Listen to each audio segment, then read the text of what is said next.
Hello, নমস্কার। আশা করি সবাই খুব ভালো রয়েছেন। আজকে আবার একটা ভিডিও নিয়ে চলে এসেছি। আজকে এমন 3টে রাশির কথা আমি আলোচনা করব যারা কিন্তু ভীষণ হেল্পফুল। তবে হ্যাঁ, এদের যদি ক্ষতি করে ফেলেন বা এদের যদি ক্ষতি চেয়ে থাকেন, এদের সম্বন্ধে সমালোচনা করে থাকেন বা পিছনে এদের বদনাম করে থাকেন, সেটা যদি এরা ফিল করতে পারে অথবা যদি এরা জানতে পারে, তাহলে কিন্তু হেল্পের আশা তো ছেড়েই দেন, হতে পারে তাদের প্রার্থনার জন্য, ঈশ্বরের কাছে তাদের কান্নার জন্য আপনার অনেক বড় ক্ষতি হয়ে যাবে। এই 3টে রাশি ভীষণ পাওয়ারফুল 3টে রাশি। এরা কিন্তু নিজের পরিচিত কেউ বিপদে পড়লে কোনো কিছু না ভেবে নিজের সর্বস্ব দিয়ে হেল্প করে দেয়। আপনি যদি মাঝরাতে বলেন যে আমি এরকম একটা প্রবলেমে ফেসেছি, তারা কোনো চিন্তাভাবনা না করে যতটুকু তারা পারবে ততটুকু দিয়ে আপনার হেল্প করবে, পিছু পা হয় না।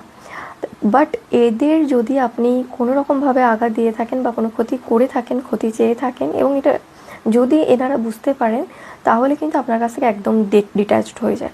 এবং এরা যদি ডিট্যাচড হয়ে যায়, এরা কিন্তু আর সেভাবে কোনোদিনও অ্যাটাচমেন্টে আসে না, সেটা যত ভালো রিলেশনশিপেই তারা থেকে থাকুক না কেন। এই 3টে রাশির স্পিরিচুয়াল পাওয়ারও ভীষণ স্ট্রং।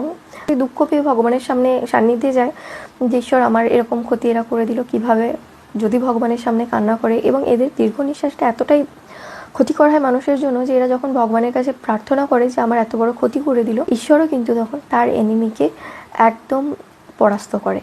তো এই 3টে রাশি হচ্ছে সিংহ রাশি, মেষ রাশি, বৃশ্চিক রাশি। ভীষণ পাওয়ারফুল। এদের সাথে বন্ধুত্ব রাখলে এরা নিজেদের সর্বস্ব দিয়ে যতটুকু পারবে আপনার হেল্প করবে, কিন্তু এদের সাথে কিন্তু একদম শত্রুতামি করবেন না। ভালো না লাগলে মিশবেন না, তবুও চেষ্টা করবেন বন্ডিংটা যেন ভালো থাকে। খুব ভালো থাকবেন। Thanks for watching.